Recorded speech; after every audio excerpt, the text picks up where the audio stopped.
The morning Marcus Carter showed up with 14 cans of white paint and a long-handled brush. Half the county thought he'd finally lost his mind.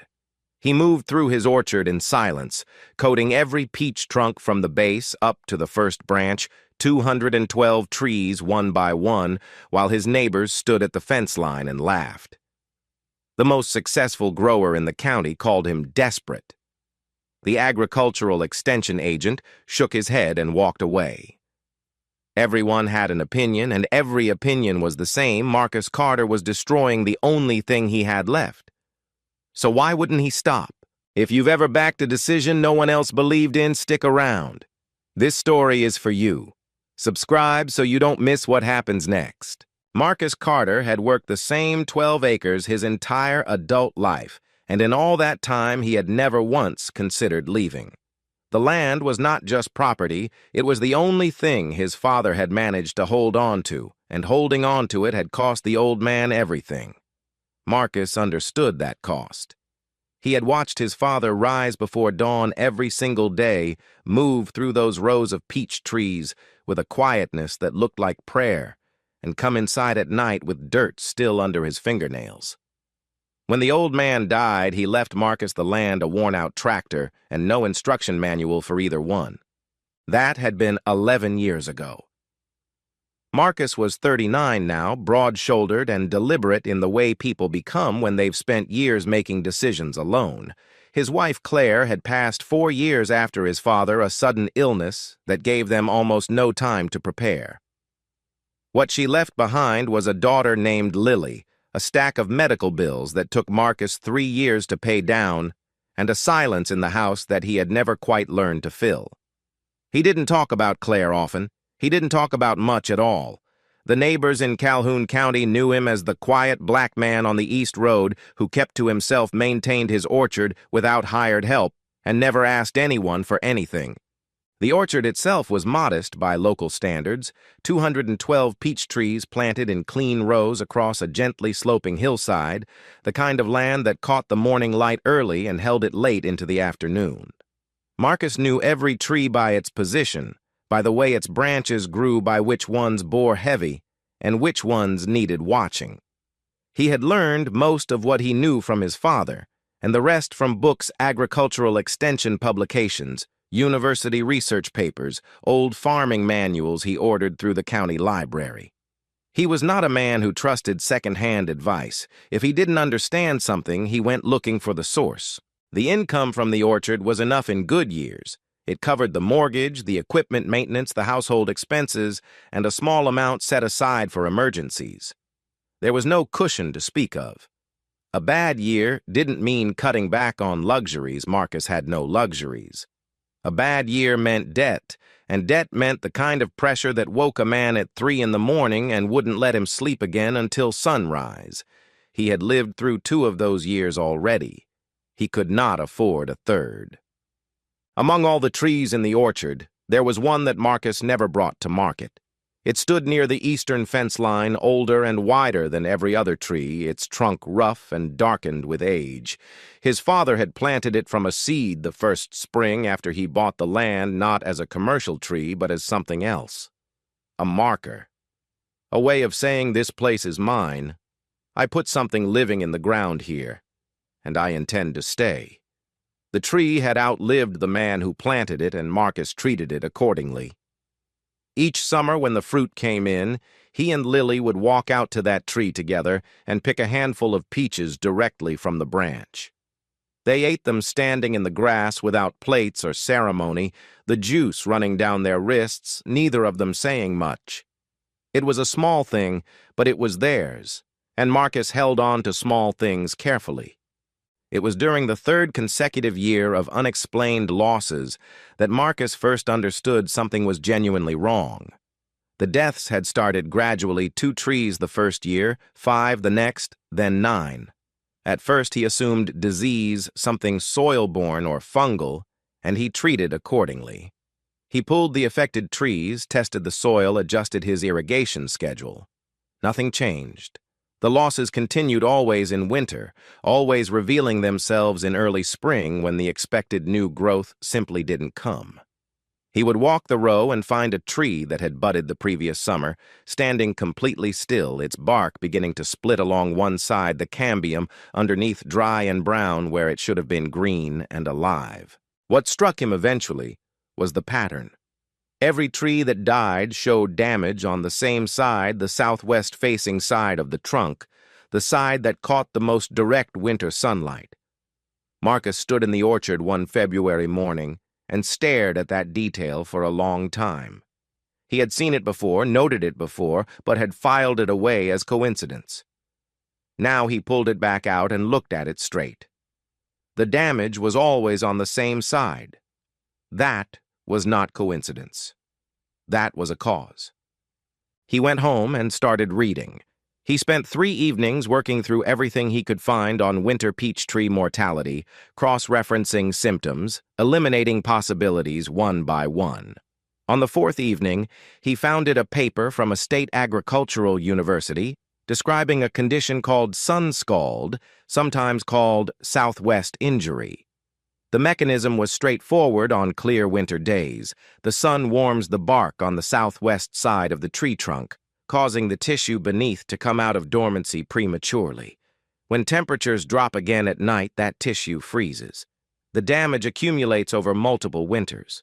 The tree weakens from the inside and eventually it dies, not from cold, but from the cycle of warming and refreezing that no one thinks to look for because it happens in winter when most growers aren't watching closely. The solution described in the paper was almost insultingly simple. Paint the trunks white. The reflective surface prevents the bark from absorbing enough solar radiation to break dormancy. The tissue stays cold, stays dormant, stays alive. Marcus read the passage twice to make sure he hadn't misunderstood. Then he sat back in his chair and felt something settle in his chest. Not quite relief, not quite certainty, but the particular stillness of a man who has just found the answer to a question that has been costing him sleep for 3 years. The problem was not the solution itself. The problem was the timing and the math. Marcus counted his trees, all 212 of them. He calculated the amount of paint required, the brushes, the time. Then he looked at his bank account. The savings he had managed to rebuild after Claire's medical bills came to a little over $4,000. It was everything he had outside of the land itself. Buying enough paint to coat every trunk in the orchard, plus the supplies, plus covering the reduced income from the trees already damaged, it would take nearly all of it. If the method worked, he would recover. If it didn't, he would have spent his last reserve on white paint, and the bank would have a clear path to the property by the following spring. He sat with that calculation for 2 days. He ran it forward and backward, looking for an alternative, a partial solution, a way to test the method on a smaller number of trees first, without gambling the whole orchard on the outcome. But the math didn't offer him that option. The damage was already widespread. A partial treatment would protect some trees and leave others to continue dying. By the time he had enough data from a limited trial, he would have lost another full season. The only move that made sense was to commit completely or not at all. On the second night after Lily had gone to bed, Marcus went out to the orchard alone. He walked to the old tree along the eastern fence line, his father's tree, and stood in front of it in the dark. The bark was cold under his hand. He stood there for a while, not thinking in sentences, exactly just letting the weight of the decision rest on him without trying to push it away. His father had bought this land with no guarantee it would work, had planted that tree with no guarantee it would survive, had raised a son on it with no guarantee the son would stay. Every one of those decisions had been made without a safety net, and somehow the land was still here, and Marcus was still standing on it. The following evening, he found Lily at the kitchen table and sat down across from her. He didn't explain the chemistry of sun scald or walk her through the cost projections. He said simply that he was about to do something a lot of people were going to think was foolish, and he wanted her to know why before she heard about it from anyone else. He told her he had figured out what was killing the trees, and that the fix required painting every trunk in the orchard white. He told her it would use nearly all the money they had saved, and that he believed it was right, and that he was going to do it regardless. Lily looked at him from across the table with an expression he recognized, not quite fear, not quite confidence, something in between. She asked if her grandfather would have done the same thing. Marcus considered that honestly before he answered. He told her that her grandfather used to say, "A man should not be afraid to look at the thing everyone else has decided not to see." Lily held that thought, turned it over the way Marcus had taught her to turn over a piece of fruit before buying it, checking for what wasn't immediately visible. Then she nodded once and didn't ask anything else. The next morning, Marcus drove to the hardware supply in town and bought 14 cans of white latex paint, 3 long-handled brushes, and a pair of work gloves. The total came to $312, the first installment of a bet he had already decided to see through to the end. He loaded everything into the truck bed, drove home, and started painting before the dew had fully dried off the grass. He worked from the eastern fence line inward, moving at a steady pace, coating each trunk from the base up to the first major branch. He didn't rush, and he didn't stop. 212 trees. He would get to... The talk started before the paint had fully dried. Marcus had expected that. What he hadn't expected was how fast it moved, or how far. By the end of the first week, the story had traveled from the feed store on Main Street to the equipment dealer 2 towns over. The black farmer on the East Road had lost his mind and was painting his peach trees white, all 212 of them, with money he couldn't afford to spend. People repeated it the way they repeated anything that confirmed what they already believed, that Marcus Carter was in over his head, that the orchard had always been too much for one man, and that it was only a matter of time before the bank took it back. Dale Whitmore, who ran the largest peach operation in Calhoun County, nearly 800 acres, 3 full-time workers, a contract with a regional packing house, made no effort to keep his opinion quiet. He said at the feed store loudly enough for several people to hear that what Marcus was doing was the agricultural equivalent of painting over a crack in a foundation. It looked like you'd done something, but you hadn't done anything at all. Dale had been farming peaches for 30 years. People listened to him the way people listen to anyone who has turned a profit long enough to seem like proof of something, and his words spread with the particular authority of a man who had never been wrong in public. The county agricultural extension agent, a methodical man named Robert Gaines, drove out to the orchard in the second week. He walked 1 full row with Marcus, looked at the white trunks, asked a few careful questions, and left without offering an opinion. 3 days later, Marcus received a written note in the mail. Gaines had written that while the practice of trunk painting was documented in some research, the evidence base for mature orchards in their specific climate zone was, in his assessment, insufficient to justify the cost. He recommended Marcus consult with the county's horticultural specialist before proceeding further. Marcus read the note twice, folded it, and put it in the kitchen drawer where he kept documents he wasn't ready to throw away. What made the weeks harder than he had anticipated was not the skepticism of men like Dale Whitmore. Marcus had no particular investment in Dale Whitmore's opinion. What wore on him was subtler and more personal. He heard about it indirectly through a neighbor who mentioned it in passing. Lily had been hearing things at school. Nothing that required intervention, just the low-grade cruelty of repeated comment, other kids repeating what they'd heard their parents say the way kids do without fully understanding what they were passing along. Marcus didn't raise it with Lily directly. He watched her instead the way he watched his trees, looking for signs of damage that hadn't yet become visible from the outside. One evening he found her standing at the kitchen window looking out toward the orchard. He came and stood beside her, following her line of sight to the rows of white trunks catching the last light of the afternoon. He asked her plainly if she was all right. Lily turned from the window and looked at him with an expression that was trying very hard to be steady. She said the kids at school were saying her father didn't know what he was doing.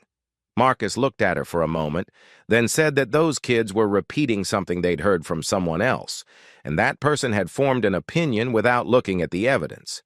He told her that was a very common thing, and that it was not the same as being right. Lily nodded, but her eyes stayed serious. She was working something out, and Marcus understood she needed to work it out herself. That weekend, he took her out to the orchard on a Saturday morning.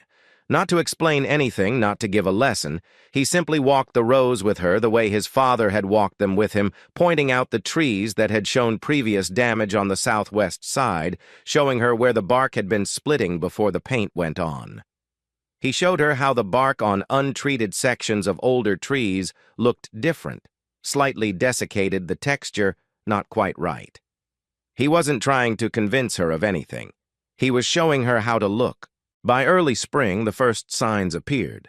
The growth was denser, more uniform, advancing from wood that should have been weakened by 3 years of cumulative damage, but was instead pushing out new shoots with a vigor Marcus had not seen on this land in a long time.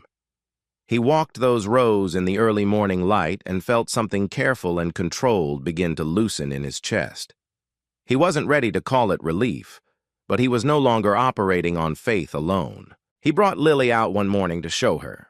They stood in front of one of the trees that had lost nearly a third of its canopy the previous year, and Marcus pointed to the new shoots extending from the previously damaged wood, small, definite green against the white-painted trunk. He didn't say anything elaborate. He just pointed and let her see it. Lily studied the shoots for a moment with the focused attention she brought to most things, then looked up at him and said quietly that she had believed him. Marcus said he knew. They stood there together for another moment before she went back inside and he went back to work. The weather forecast changed everything. The warming trend that had moved through the county in late February had coaxed the trees out of dormancy, ahead of schedule buds where open new tissue was exposed, and the orchard was in the most vulnerable state it could be in when the National Weather Service issued its updated outlook. A late-season cold front, more severe than initially projected, was tracking directly toward their region. Temperatures were expected to drop to the low 20s overnight, possibly lower in the valley areas. The forecast gave Marcus approximately 36 hours. He understood immediately what the paint alone could not do. The white trunks would continue to protect the bark tissue from sun scald, but an open-air temperature of 22 degrees applied directly to exposed buds and new shoots was a different problem entirely. He needed to protect the canopy, and he needed to do it across 212 trees before the temperature dropped. He did not own a frost protection system. He did not have the money to rent one. What he had was a barn full of old burlap feed sacks, several rolls of agricultural fabric he had bought the previous fall for a different purpose, and whatever time remained before the cold arrived. Marcus started at first light on the second day, working from the far end of the orchard inward. He moved fast but carefully, wrapping the lower canopy of each tree with whatever fabric he had, tying it off so the wind wouldn't pull it loose, then moving to the next. The work was physical and relentless, climbing, reaching, tying, climbing down, moving on, and the temperature was already falling by mid-afternoon, even before the front arrived. He worked through dinner. He worked past dark, moving by the light of a headlamp strapped to his forehead, his breath visible in the cold air, his hands stiff inside his gloves. He didn't hear her come out. He had been working the row near the eastern fence line when he became aware of a second light moving through the orchard. Lily had come out in her winter coat carrying a flashlight, and she positioned herself at the base of each tree as Marcus climbed and rapped, holding the light steady so he could see what he was doing. She didn't ask if she could help. She didn't announce herself. She simply appeared and made herself useful, and Marcus accepted her presence without comment because there were no words for it and none were needed. They worked that way for 2 more hours, moving through the rows together in the dark and cold, until Marcus finally called it done, and they walked back to the house side by side. The cold came that night exactly as forecast, and it was worse in the valley than the projections had suggested. Marcus was up before 4, watching the outdoor thermometer from the kitchen window. It read 19 degrees at 4:15 in the morning. He stood there with his coffee and did not go back to sleep. When the light came up, he walked the orchard, slowly unwrapping sections to check the tissue beneath. Most of the trees had come through. The fabric had held the trunks beneath the paint, showed no new cracking, and the protected portions of the canopy were largely intact. But the coverage had not been perfect. A number of trees near the center of the orchard, the ones he had reached latest in the evening, showed frost damage on their upper branches, where the fabric hadn't extended quite far enough. The damage was not catastrophic, but it was real, and it would cost him in yield. And then he reached the eastern fence line. His father's tree stood uncovered at the top. Marcus had wrapped it the same way he had wrapped everything else, but the tree was older and taller and wider than anything else in the orchard, and the cold had found the parts of the canopy the burlap couldn't reach. The upper third of the tree was gone.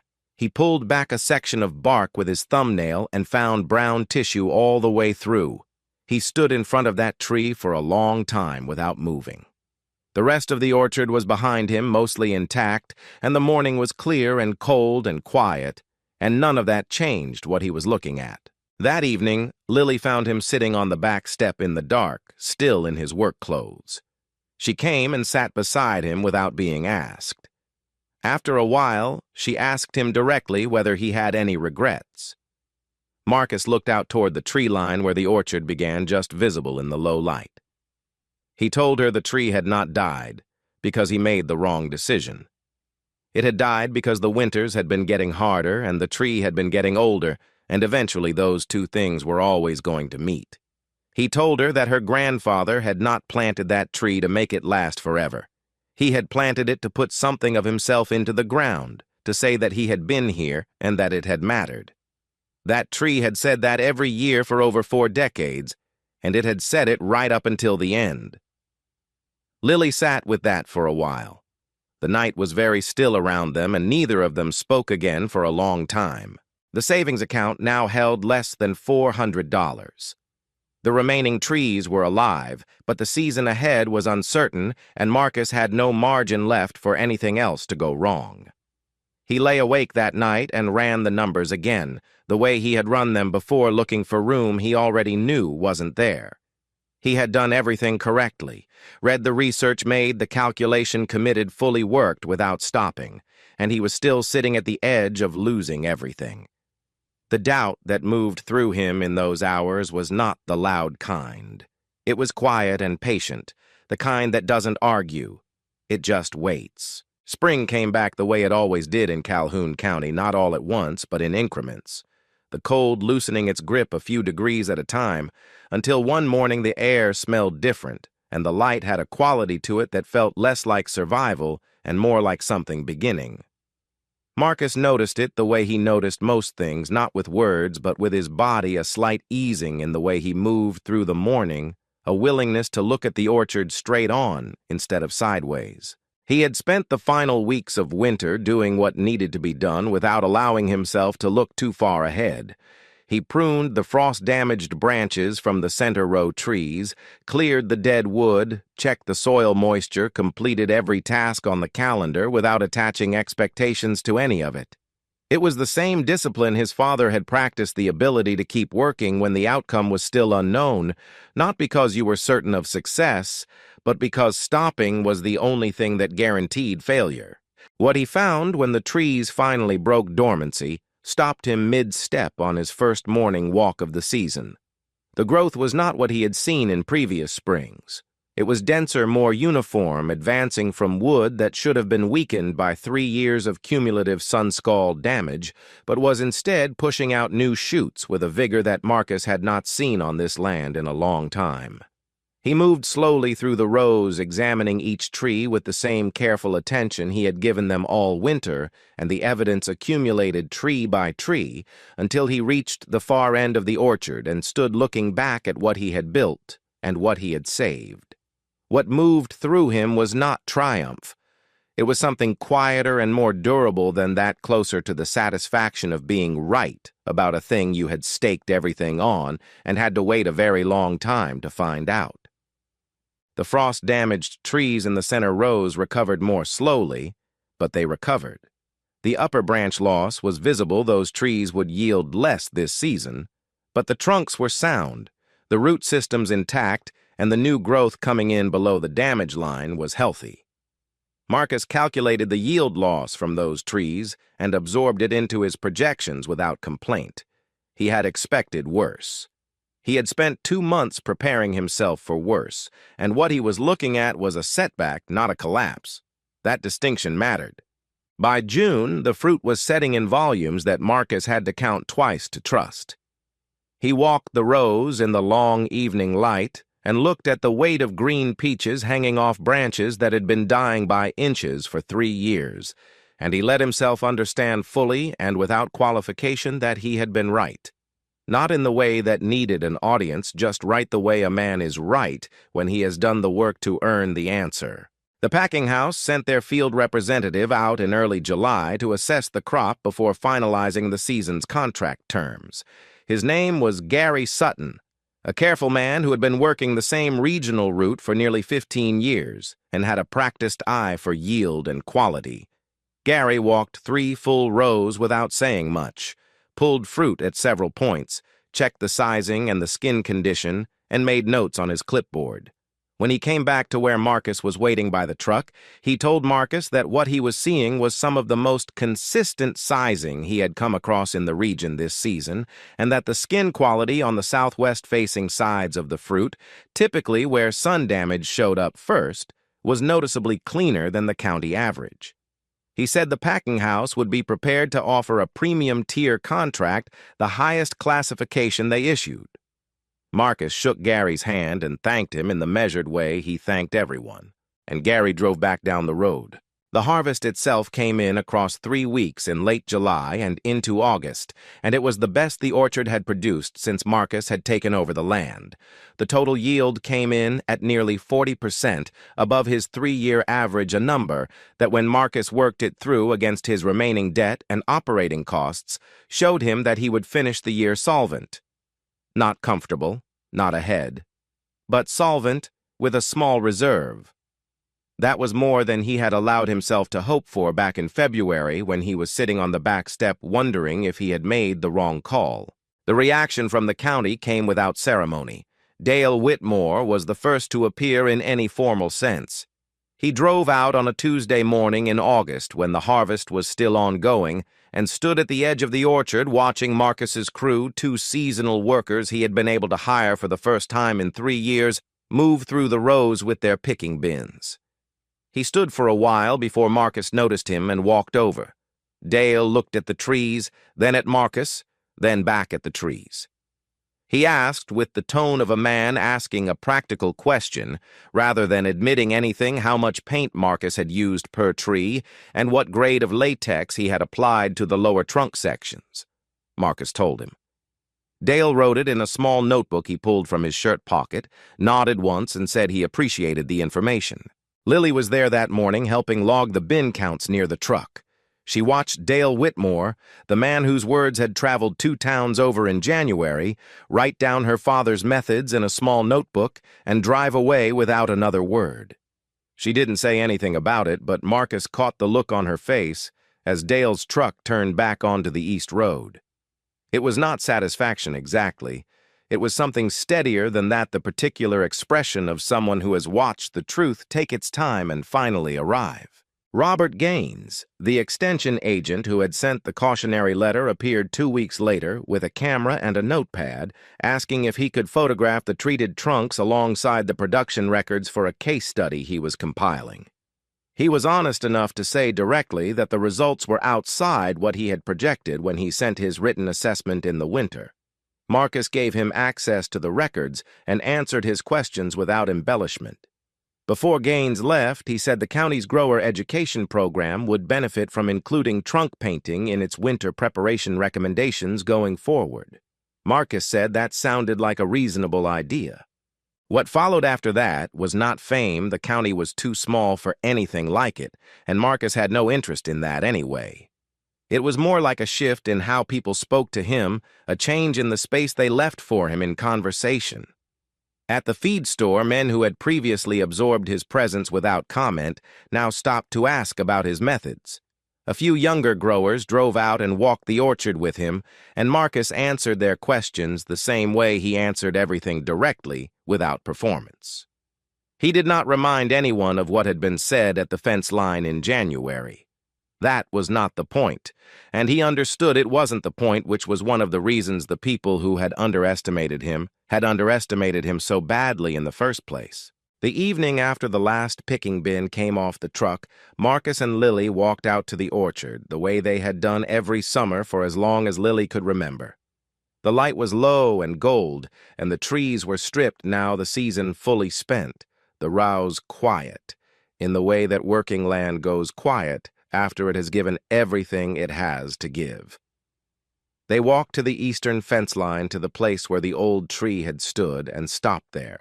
Marcus reached into the canvas bag he had carried out from the barn and removed a young peach tree, bare-rooted, wrapped in damp burlap, a whip no taller than his shoulder, chosen specifically for cold hardiness and late bloom timing selected for this spot and this exposure. He set it beside the stump and looked at the ground, calculating where the root system of the old tree ended and where new soil began. Then he picked up the spade he had leaned against the fence post and started digging.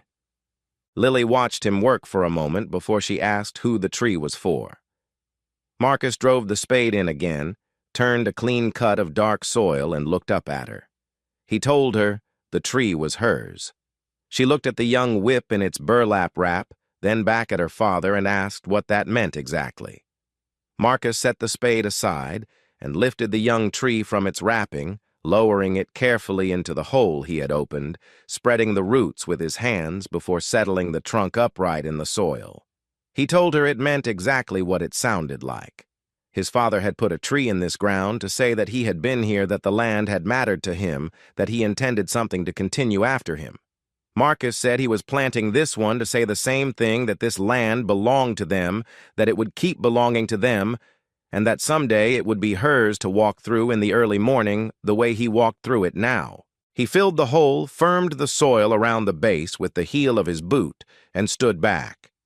The young tree stood straight in the last of the evening light, thin and certain, the bare wood already carrying in it the shape of everything it was going to become. Marcus looked at it for a long time. Then he picked up the spade and the canvas bag, and the two of them walked back toward the house, through the quiet rows, and the orchard held the dark behind them, the way it had always held everything steadily without complaint, and with every intention of being there in the morning. Marcus Carter never set out to prove anyone wrong. He set out to save something worth saving, and he did it by refusing to look away from what everyone else had decided wasn't worth looking at. If that kind of story speaks to you, subscribe to the channel. We tell stories about ordinary people who made extraordinary decisions and what it actually cost them to see them through. Hit the subscribe button and come back for the next one.